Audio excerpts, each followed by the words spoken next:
Assalomu alaykum hurmatli televizor ko'ruvchilar. Dunyo Uyg'ur qurultiyi to'g'ri televiziyasi kundalik xabarlar programmasiga xush keldinglar. Men Hidoyat Musajon. Bugun 4-oyning 19-kuni dushanba. Muborak Ramazon oyimizning 7-kuni. Hammanglarning mush vaqti xayrlik bo'lsin. Aziz ko'ruvchilar, tövəndə diqqətinizlər bugungi xabarlar programmamızning tafsilotida bo'lsin.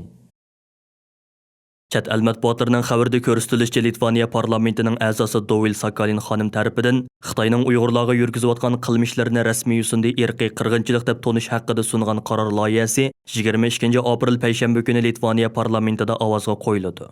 Kuzatuvchilar mazkur qaror loyihasining qabul qilinish ehtimolining intayin yuqori ekanligini faraz qilishmoqda.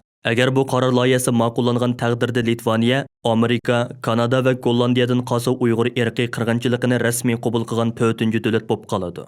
Baltiq dengizi bo'yiga joylashgan va nufuzi 3 millionga bormaydigan Litvaniyaning bu jasur harakati Amerika boshchiligidagi g'arb allarini hayron qoldirdi. Dunyo Uyg'ur qurultiyining raisi Dolqun Aysa apandi bugun bu munosabat bilan istansimizga qilgan so'zida Xitoyning shuncha kuchli tahdid va besimlariga, shundaqli embargo yurgizishiga pisat qilmasdan Uyg'ur irqiy qirg'inchiligi haqidagi qaror loyihasini sungan Litvaniya parlamentining a'zosi qadrli Dovil Sakalin xonimga va bu qaror loyihasini qo'llab-quvvatlagan butun parlament a'zolariga Sharq Turkiston xalqi nomidan alohida minnatdorlik bildirish bilan birga mazkur qaror loyihasining 22 aprel kuni Litvaniya parlamentida ma'qullikdan o'tishini chet ellardagi butun Uyg'urlarning taqozolik bilan kutayotganligini ifoda qildi.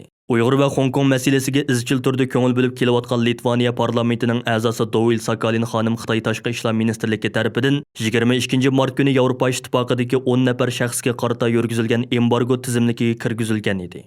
Garchi Xitoy hokimiyati Litvaniya parlament a'zolariga bevosita besim ishlatgan bo'lsa-mu, biroq Litvaniya Xitoyning Uyg'urlarga qaratgan bostirishini irqiy qirg'inchilik deb e'tirof qilish planidan voz kechmaydiganligini bildirgan. Litvaniyadagi Leriti to'rining xabar qilishicha, Xitoyning Litvaniyadagi elchixonasi Litvaniya parlamentiga Uyg'ur irqiy qirg'inchiligini e'tirof qilish loyihasi sungan parlament a'zosi Dovil Sakalin bilan bu loyihani qo'llagan boshqa parlament a'zolariga xat yozib besim ishlatgan.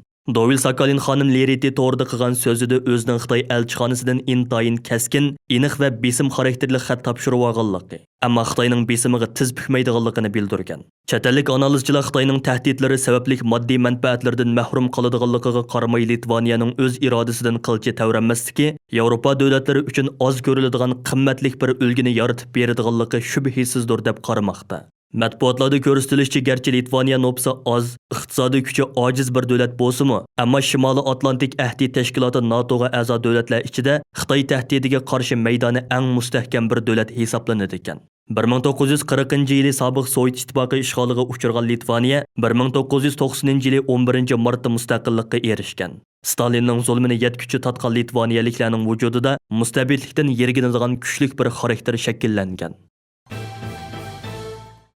16 aprel kuni Washingtonga xizmat ziyoratiga kelgan Yaponiya bosh vaziri Yoshihide Suga shu kuni Amerika prezidenti Joe Biden bilan Oqsaroyning bog'chisida o'tkazilgan muxbirlarni kutilish yig'inida bir muxbirning bu qitimqi ikki taraf suhbatida Shinjongdagi kishilik huquq masalasi muzokara qilindimi degan savoliga javob berib, bu masalaning muzokara qilinganligini, ammo bu vaqtda tafsiliy ma'lumot berilmaydiganligini bayon qilgan. Reuters agentligining bu vaqtdagi xabarda aytilishicha, Xitoy tashqi ishlar ministrligining bayonotchisi Zhao Lijian shu kuni bu vaqtda muxbirlarga so'z qilib, Amerika va Yaponiya bizning talabimizga jiddiy muomala qilishi, bizning ichki ishlarimizga orilishda qilmishlardan neri turishi lozim degan. Yaponiya bosh vaziri Yoshihide Suga Amerikaga ziyoratga kelish harpisida Yaponiyaning dunyoga tangliq eng chong pomidor qiyami shirkati Kagome Uyg'ur majburiy emgaki sababli Sharq Turkistonda ishlab chiqarilgan pomidorni import qilishni to'xtatganligini e'lon qilgan. Yaponiya tashqi ishlar ministri Toshimitsu Motogi 6 aprel Xitoy tashqi ishlar ministri Wang Yi bilan telefonda so'zlashganda Uyg'urlar masalasini alohida tilga olgan va Xitoyning konkret harakat qo'llanib, Sharq Turkistondagi kishilik huquq vaziyatini yaxshilashini talab qilgan edi. Uyg'ur masalasi sababli Yevropa ittifoqi bilan Xitoy o'rtasida bir-biriga jazo va embargo yurgizish jangi boshlanib texi bir oy o'tmayla Fransiya prezidenti Macron bilan Germaniya bosh ministri Merkelning 16 aprel kuni Xitoyning davlat raisi Xi Jinping bilan to'r orqali iqlim va sog'lomlik masalasi haqida suhbat olib berishi kuzatuvchilarning qattiq tanqidiga uchradi. Chunki bu qitimqi ko'rishish talabi Macron bilan Merkeldan kelgan. Kuzatuvchilarning qarashicha iqlim va sog'lomlik masalasi faqatli bir bahona bo'lib, Macron bilan Merkelning asli maqsadi bo'lsa kundan-kunga yomonlashishga boshlagan Yevropa ittifoqi bilan Xitoy munosabatlari masalasida Xi Jinpingning to'mirini tutib beqish va Xitoy bilan murosasa qilishdan iborat ekan. 22 mart kuni 27 davlatga vakillik qilayotgan Yevropa İttifaqı Uyg'urlarga qarshi yurgizilayotgan irqiy qirg'inchilikda jinoiy javobgarligi bor deb qaralgan 4 nafar Xitoy amaldoriga jazo yurgizganligini e'lon qilgan. Mustabid kommunist Xitoy hokimiyati shu kunida buningga darhol o'ch ilish xarakteridagi harakat bilan javob qaytarib, Jongo haqida yolg'on va saxta uchurlarni yomon g'arazda tarqatgan deganini ilgari surib turib, Yevropa parlamentining a'zolarini, Xalqaro Uyg'ur sud kollegiyasining bosh sudchisi Jeffrey Nice va germaniyalik tadqiqotchi Adrian Ziniz apandilarni o'z ichiga olgan 10 kishiga va shundaqli Yevropa Kengashi siyosiy va xavfsizlik komiteti, Yevropa parlamenti kishilik huquq tarmoq komiteti, Germaniya Merka tadqiqot markazi, Daniya Demokratik İttifaq fondi jamiyati qatorliq 4 o'ringa jazo tadbiri qo'yganligini jakarlagan edi. Shundan buyon Yevropa İttifaqı bilan Xitoy munosabatlari intayin keskinlashdi. Yevropa İttifaqıga a'zo davlatlarning parlamentlarida Uyg'ur irqiy qirg'inchiligini qabul qilish haqidagi sadolar kuchayishga boshladi.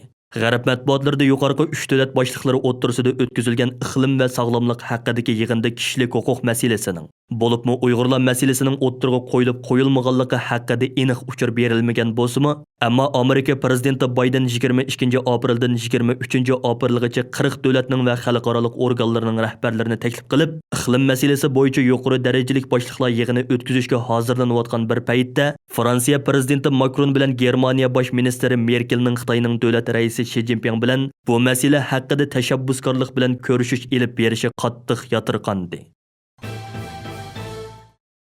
Amerika hukumati Sharqi Turkistondagi siyosiy bostirish va ijtimoiy fojialarni irqiy qirg'inchilik deb e'lon qilgandan keyin Amerikadagi qisman shaxslar va tashkilotlar bu hukmni sal eg'ir ketib qoldi degan mazmunda fikr qilib kelayotgan edi.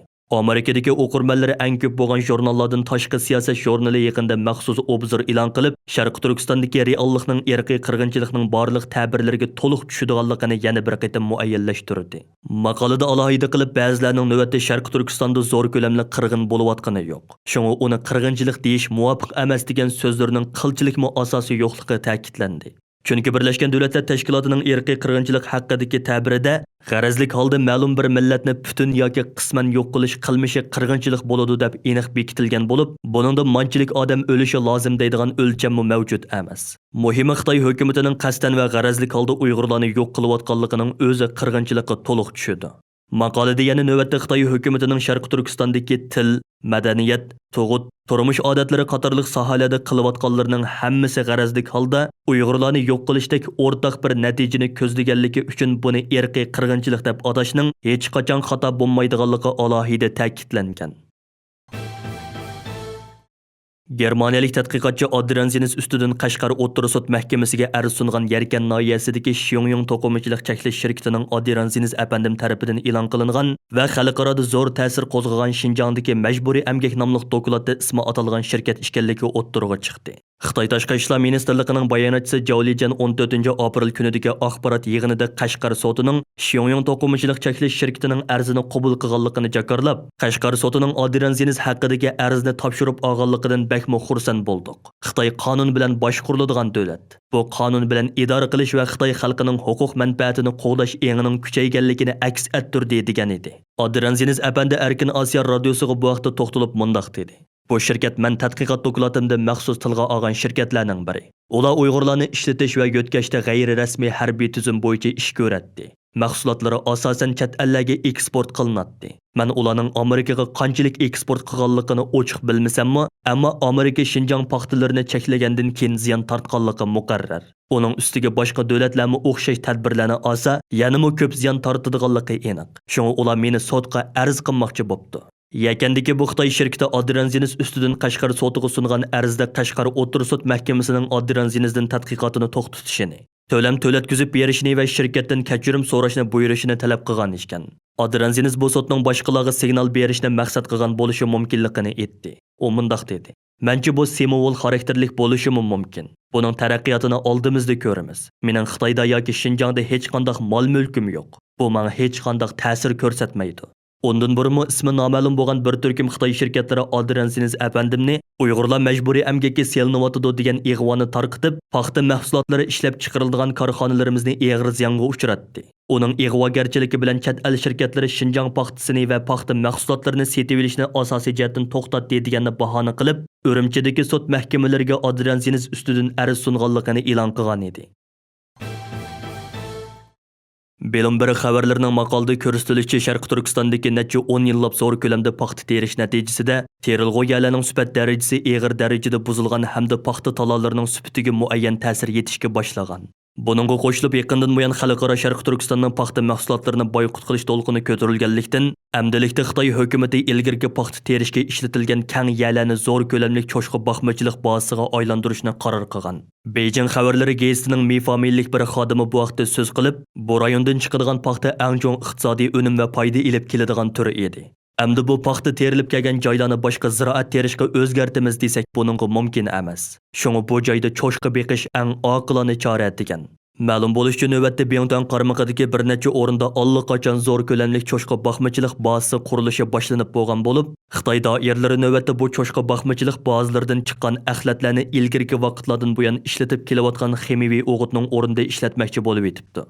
Xitoy xabarlari to'rining 16 aprildagi xabarda aytilishicha Urumchi bilan Turpanning oraliqiga joylashgan Byongtanning 12-diviziyasi Urumchi iqtisodiy taraqqiyot rayonida ichilgan cho'chqa boqmachilik bazasiga taxminan 770 million Amerika dollari qimmatida mablag' solgan.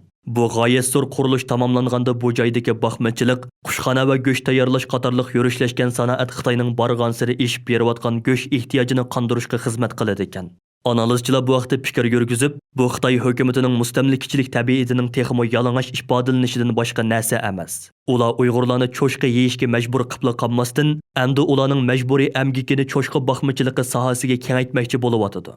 Texmo muhimi bundaq zo'r ko'lamli cho'chqa bazalari Sharq Turkistonning muhitini necha asrdami tugumas axlatlarga ko'mib tashlaydi deb ko'rsatdi.